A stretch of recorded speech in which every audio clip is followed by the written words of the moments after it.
Okay, segment number 5. Lightfoot administration and the Chicago Police Department still behind on court-ordered reforms as part of the consent decree.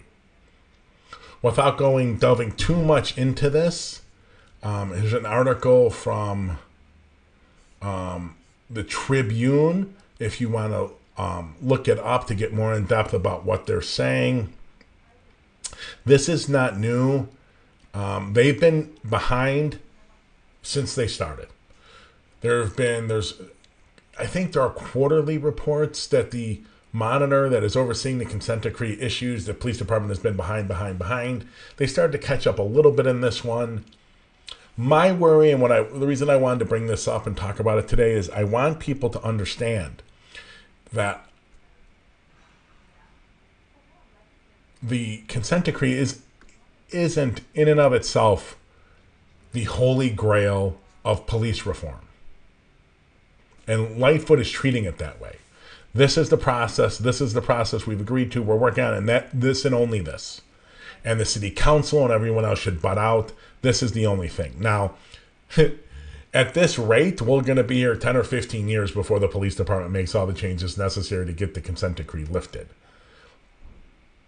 So, we should not at any level restrict ourselves to thinking that the only thing that can be done is within the terms of the consent decree. The confines of it can't be.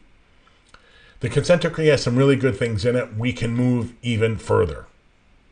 I would suggest, and we're trying to get Alderwoman Maria Haddon on to talk about it, I would suggest that the Anjanette Young ordinance, the ordinance restricting and regulating the use of warrants, is such a thing. It is such a thing that needs to be passed. While there's there's this desire or immediate reaction or to think that the consent decree is the holy grail. It isn't. As we proceed through the consent decree, we have to push our elected officials, including Mayor Lightfoot, our aldermen, our Cook County Board President, our Cook County Board, our Illinois General Assembly, our legislators, our governor, to put more regulations in and keep pushing and forcing transparency, but also restricting what the departments can do and regulating their behavior. The police accountability system isn't going to do it. In the end, it's always going to be a failure. And while the consent decree has some good things in it, we can always go further. So we have to think outside of that paradigm that Mayor Lightfoot, and some of the city council are trying, and the police department specifically, are trying to force us in. We have to get beyond it.